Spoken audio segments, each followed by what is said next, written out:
Halo teman-teman investor, apa kabar semuanya? Kembali lagi bersama saya, Rifan Kurniawan. Di video ini saya mau bahas tengah indeks harga saham gabungan yang udah naik cukup signifikan ke 6.600-an. Apakah ada saham big caps yang valuasinya masih cukup murah? Nah, di video ini saya akan bahas lebih detailnya, so stay tune terus.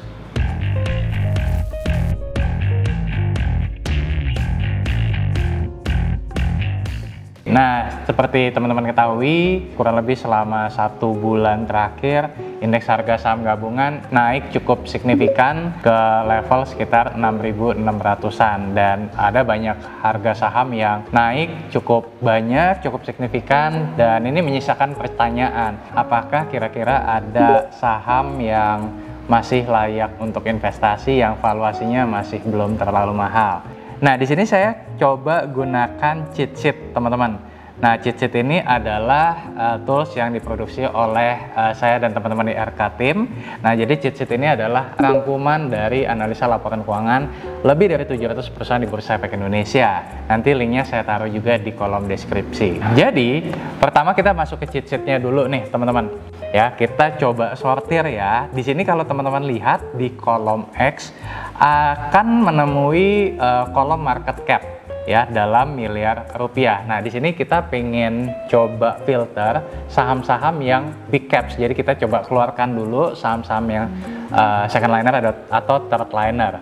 So, di sini kita coba filter, kita klik tanda panahnya, kemudian kita ke number filters, kemudian kita pilih greater than ya, greater than di sini kita tulis 40.000, artinya lebih dari 40 triliun market cap-nya.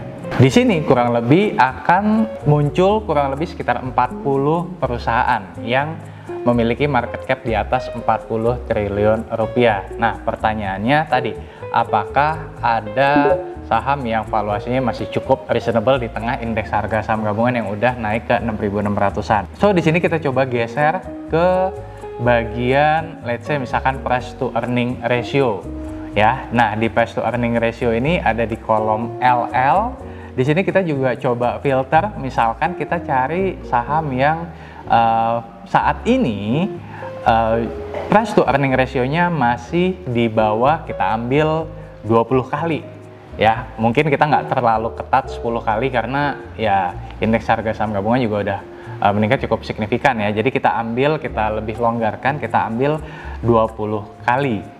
Ya, kemudian kita coba pakai indikator lainnya ya, misalkan price to book value. Demikian pula misalkan kita geser ke kolom MS. Nah, di kolom MS ini kalau misalkan biasanya kita pakai price to book value, mungkin kalau kita mau ketat banget misalkan di bawah 1 kali, ini kita bisa lebih longgar ya, kita ambil misalkan di bawah 2 kali ya. Jadi kita filter, kemudian kita pilih less than, kita tulis 2, kemudian OK, dan kita akan menemukan saham-sahamnya.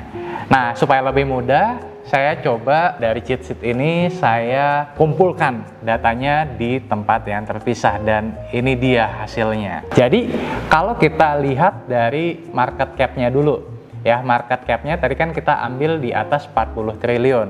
Nah, kurang lebih ini adalah hasilnya nih, teman-teman. Ya, di mana top 3 market cap terbesar yang masuk ke dalam list ini adalah Telkom, BMRI, dan Astra International atau ASII ya, dimana kita bisa lihat di sini Telkom market cap-nya kurang lebih 377 triliun rupiah, kemudian BMRI 330 triliun rupiah, kemudian Astra International 253 triliun rupiah. Kemudian dari list tadi kita juga coba sortir berdasarkan PE ratio-nya. Ya, dari PE ratio-nya kita bisa dapatkan, ini dia hasilnya, INKP.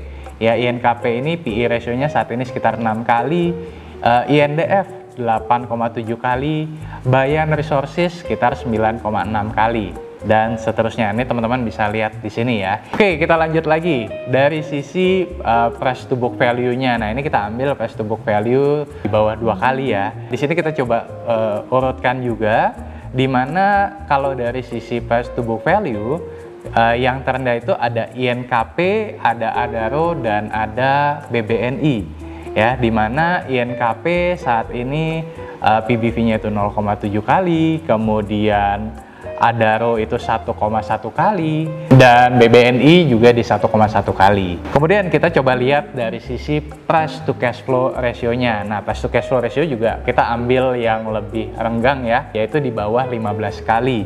Di sini kita bisa dapatkan top 3 PCFR terendah selain bank ya, selain bank itu ada Gudang Garam, ada INKP, ada United Tractor. Ya, di sini kita bisa lihat Gudang Garam itu sekitar 1,6 kali, kemudian INKP itu di sekitar 1,9 kali, dan UNTR di 2,1 kali. Tapi yang sering saya sampaikan juga nih di video-video sebelumnya bahwa kita tidak hanya mencari saham yang semurah mungkin tapi tidak bertumbuh. Tentu kita juga mencari perusahaan yang growing. Ya, oleh karena itu kita harus padukan juga dengan saham-saham yang pendapatan dan laba bersihnya juga bertumbuh. Di sini saya juga coba tampilkan data secara CAGR revenue-nya. Nah, CAGR revenue-nya ini saya ambil kurang lebih selama 10 tahun terakhir. Jadi rata-rata pertumbuhan selama 10 tahun. Nah, di sini kita bisa dapatkan top 3-nya itu ada TOWR, ada ICBP, ada Gudang Garam. Ya, kemudian kalau kita lihat dari net profitnya, pertumbuhan net profit tertinggi selama 10 tahun terakhir, itu kita dapatkan ada INKP, ada TOWR, ada Bayan Resources. Kemudian kalau kita lihat dari pencetakan return on equity-nya, ya, dimana kita ambil return on equity-nya misalkan di atas 15%, ya, kita akan dapatkan ada Bayan Resources, ada TOWR, ada Telkom yang ROE-nya tertinggi dari list ini. Kemudian kita juga coba compare dari sisi balance sheet-nya, ya, dimana balance sheet-nya misalkan kita ambil yang current ratio-nya itu di atas 1 kali. Nah, ini ada kita dapatkan top 3-nya ada Gudang Garam, ada INKP, dan ada United Tractor. Kemudian kita juga ambil misalkan debt to equity ratio-nya di bawah 1 kali, ini yang non bank ya, ada Gudang Garam, ada Charon Pokpan, ada United Tractor. Dan juga kita lihat dividen payout ratio-nya, yaitu ada yang tertinggi ada Adaro, ada Bayan Resources, dan ada Telkom. Nah, untuk lebih mempermudah lagi, saya coba untuk menggabungkan komponen-komponen tadi ke dalam satu file terpisah lagi nih teman-teman. Dari hasil ini ya, kalau kita gunakan screening tadi, ini kita akan dapatkan ada beberapa saham nih yang perusahaannya bertumbuh tapi valuasinya masih cukup terdiskon. Nah, ini saya coba bagi, ada saham-saham yang di sektor komoditas, ada saham-saham yang di sektor non komoditas. Kalau di saham-saham sektor komoditas, ini ada beberapa pilihan yang masih menarik, yaitu ada INKP, ada Bayan Resources, ada United Tractor, dan ada Adaro.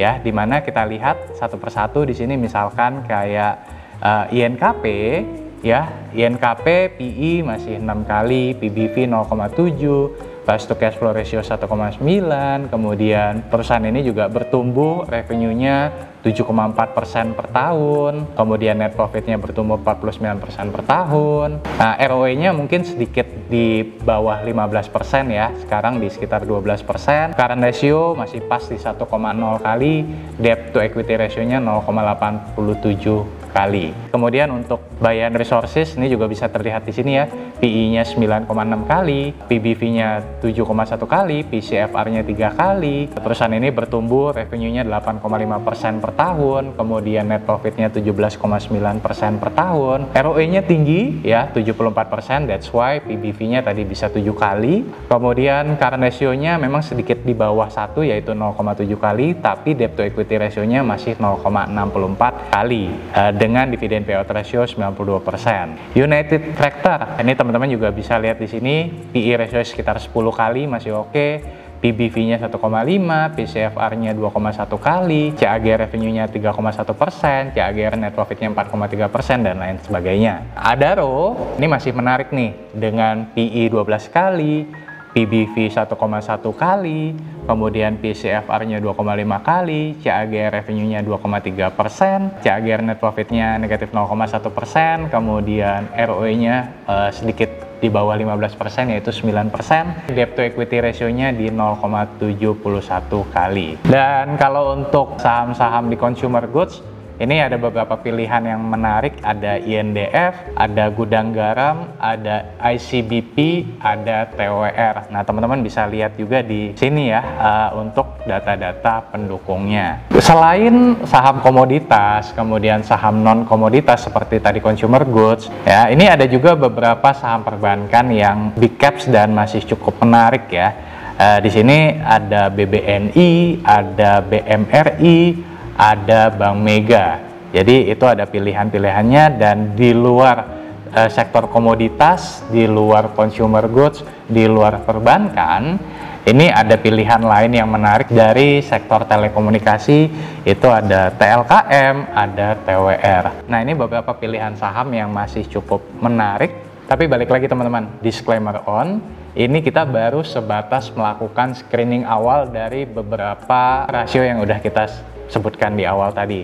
Nah, sekarang PR selanjutnya adalah silakan teman-teman untuk mempelajari lebih lanjut bagaimana prospek perusahaan ke depan, bagaimana kinerja perusahaan ke depan, bagaimana manajemen perusahaan, bagaimana gisi dan lain sebagainya. Jadi di tengah indeks harga saham gabungan yang saat ini udah di 6.600-an, ternyata masih ada sejumlah saham yang masih relatif menarik untuk diinvestasikan. Gimana nih? Apakah kamu punya pilihan sendiri di luar saham-saham tadi?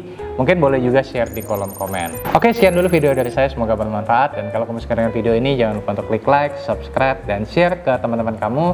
Dan yang paling penting juga jangan lupa nyalakan notifikasinya supaya kamu nggak ketinggalan video saya yang lainnya.